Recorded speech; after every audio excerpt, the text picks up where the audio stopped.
Hello friends, my name is Ganesh Bhardwaj and today I am going to analyze the first T20 international between England and Australia played at the Aegis Bowl, Southampton, as was the case in all the matches that England and Australia played. An age-old rivalry and a nail-biting match. Edge of seat thriller it was, as Australia winning the toss. Both the teams are with their strongest suit.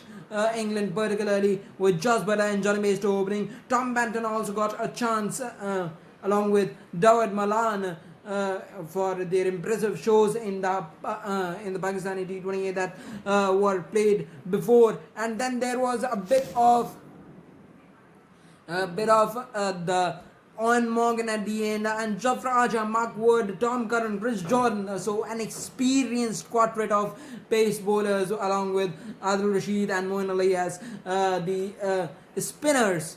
So now talking of Australia, they played more or less a similar team that they played in the last T20 that they played. Ken Richardson, Pat Cummins, Mitchell Stark in their as their pacers, Ashley Agar, Glenn Maxwell as their spinners. Then there was Adam Zampa also as a leg spinner, and so these were their bowling stocks. As Aaron Finch hinted that Manas Labuschagne had to wait a bit longer for this T20I cap in the pre-match press conference. It was all such that Aaron Finch and David Warner opening number 3, Steve Smith number 4, Glenn Maxwell number 5, Alex Carey number 6. So pretty much depth in the batting for both the sides. And now England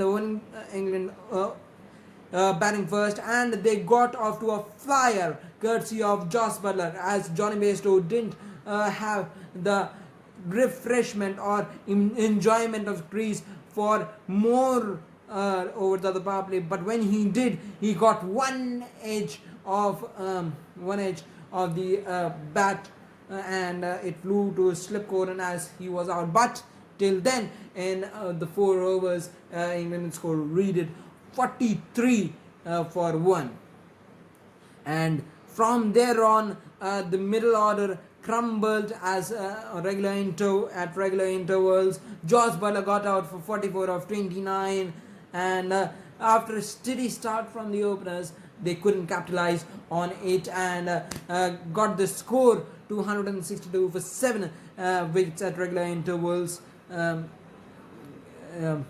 And some silly batting from England's middle order were responsible of it. But the number 3 batsman in T20Is for England recently, that is David Malan, has another impressive showing, 66 of 43, and was adjusted man of the match, rightly so, at the end of the match. And now talking of the Australian innings, Australia didn't look like they haven't played any game since March, and as their openers David Warner didn't took any time to get going, and there was a flurry of boundaries through the leg side. England bowlers were a bit off color, bowling short of a good length, and they were pouncing on it. Both the openers were pouncing on it as they stood deeper at the crease and just shovel it across the line to get a 4 on the leg side and regular boundaries.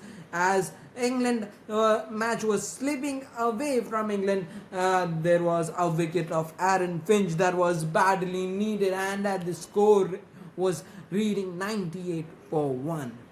But then Steve Smith, who had been improving his T20I game to win back the World T20I World T20 World Cup for Australia, has been improving his skills throughout the lockdown, and it showed in his first innings since the 4 months coronavirus induced lockdown. So he hit a flurry of boundaries but he was particularly uncomfortable with the spin of Adil Rashid. And here comes the captaincy of Owen Morgan. That he straight away employed spinners, Moeen Ali for just only 1 over and Adil Rashid for 2 overs. As this move pay off, Adil Rashid was bowling his last over, and Adil Rashid was also battered for almost 20 runs in his second over by Aaron Finch, but Aaron Finch wasn't there. Arguably one of the best spin players in Australian attack till now, Aaron Finch. So he was not around as Adil and Rashid got into act in his last over, getting one a bit too slower and a bit to turn and grip, and just when he tried to slog sweep one Steve Smith, he was holed out at the deep by Johnny Bairstow.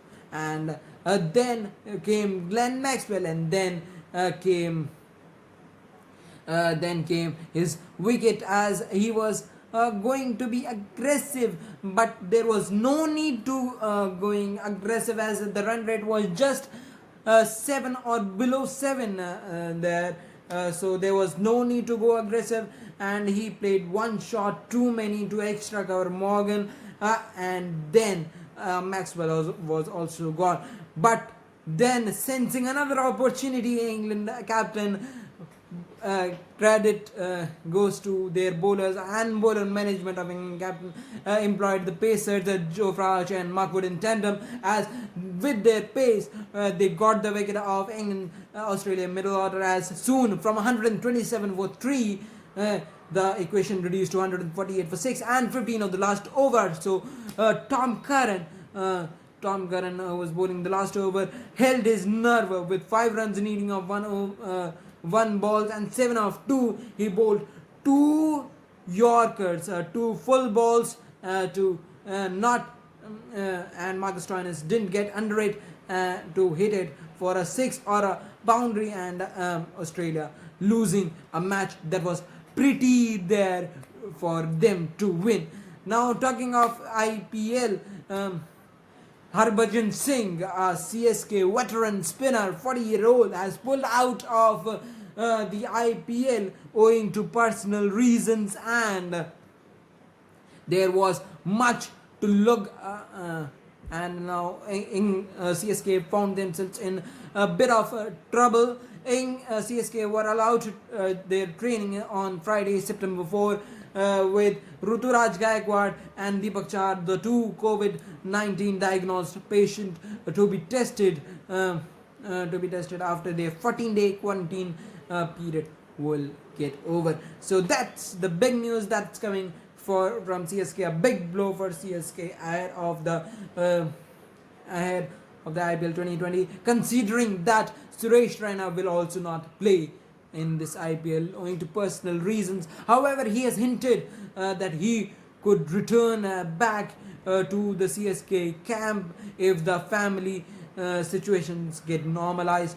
But till then, it's very much precarious situation that CSK are going through, and the schedules are going to be announced today, and they have announced as Mumbai Indians will be clashing against Chennai Super Kings. The 2 finalists of the last season will be clashing against each other in the first match of the season.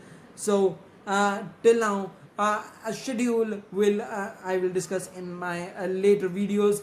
So till now, it's goodbye and good luck. Please don't forget to like, share, subscribe and comment this video, and thank you.